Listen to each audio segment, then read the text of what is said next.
Hello and welcome to episode 4 of Reef Tank Basics. Today I'm going to tell you everything you need to know about selecting and acclimating your first saltwater fish. Now if it's your first time here, Reef Tank Basics is a real world hobbyist to hobbyist guide on everything you need to know about your first saltwater aquarium. I'll cover a new topic every week, so make sure you subscribe and hit the bell so you don't miss out on anything. Right, let's get stuck in. When choosing your first fish, it's tempting just to choose the most hardy fish you can find, which will usually lead to you plump for a damsel. But don't be fooled by Daniel's diminutive size and cute features. They have a serious case of Napoleon syndrome and can be very aggressive indeed. In fact, adding a damsel as your first fish is, in my opinion, the single biggest mistake beginners make. And the only reason they're recommended as a good first fish is because they're hardy and more tolerant of ammonia.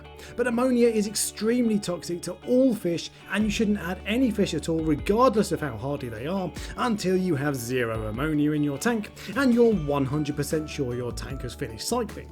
Or if you're using bottled bacteria like Dr. Tim's instead of completing a cycle, as long as you follow the instructions, your fish should be okay. So if you shouldn't choose your first fish based solely on hardiness, what should you look for? Well, new tanks are excellent at growing algae, so an algae eating fish is a sensible choice. If you have a big tank, I'd recommend a tang or a rabbitfish. Now tangs can get aggressive and establish territories, so rabbitfish are probably a safer bet for your first fish.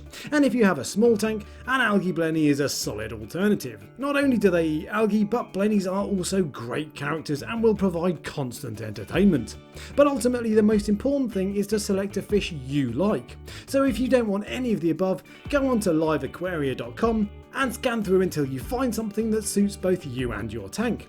You can filter by temperament and care level to make sure you don't get anything too aggressive or too difficult to keep, and it also gives details of their diet and minimum tank size. And ultimately, if that's all too much like hard work, just get yourself a pair of clownfish.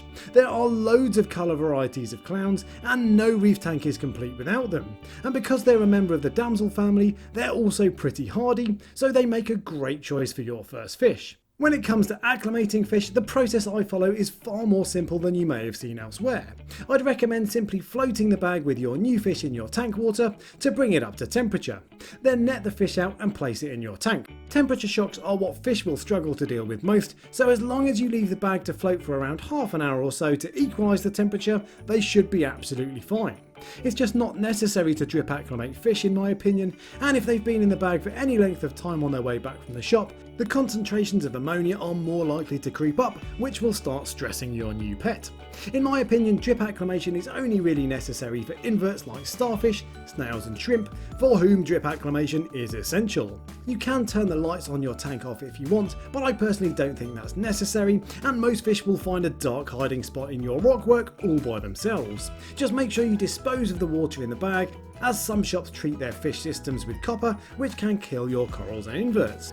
Now it's common for fish to hide when they're introduced to a new tank, so don't worry if you don't see them for a week or so, especially if you get a fish like a wrasse that sleeps in the sand. And you should try to avoid the temptation of trying to force them out into the open. It'll only stress them out more than they already are, and they'll make an appearance when they're good and ready.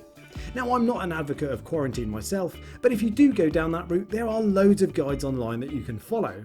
And whatever you do, just take it nice and steady and leave it a good few weeks between adding new fish. New tanks will take time to build up to cope with additional bioload, and adding too many fish too soon is a recipe for algae. Next week on episode 5 of Reef Tank Basics, I'll talk about everything you need to know when it comes to selecting and acclimating your first coral. So if you enjoyed this video, give me a thumbs up and subscribe for next week, and until next time, happy reefing.